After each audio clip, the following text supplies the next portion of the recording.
अक्टूबर को गुजरावाना में अवाम का समंदर उमड़ेगा। 5 तारीख को मैं फैसलाबाद जाऊंगा, फैसलाबाद बंद करूंगा। 18 अक्टूबर को कराची में अवाम का समंदर होगा।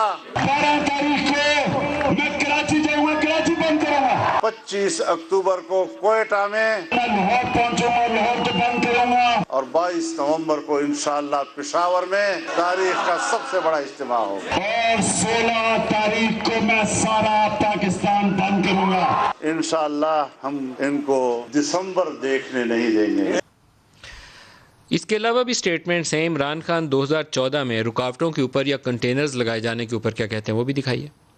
पाकिस्तानियों, जो रुकावट है आपके सामने, रुकावटें हटाओ, कंटेनर हटाओ। पुलिस अगर खड़ी है और गैर कानूनी काम कर रही है, आपको अगर रोक रही है एक पुरअमन एहतजाज पे, पुलिस को आगे से हटा दो, लेकिन यहाँ पहुंचो।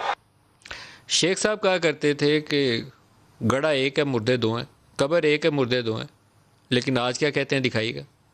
जनरल कमर जावेद बाजवा ने कि जो भी मुंतखब हुकूमत होगी फौज उसके साथ खड़ी होगी। जब हम धरने पे थे 126 दिन, हम कह रहे थे जुम्मे को जा रहे हैं, अच्छा ये जम्मा तो निकल गया ना, मौलवी साहब मसरूफ थे, सोमवार को जा रहे हैं। So these are all the tactics played by the Pakistani politician. जब हम अपोजिशन में होते हैं हम भी ये कहते हैं अगला जुम्मा अगला महीना नहीं देखना इन्होंने, लेकिन 126 दिन हम बैठे रहे, गवर्नमेंट टस से मस नहीं।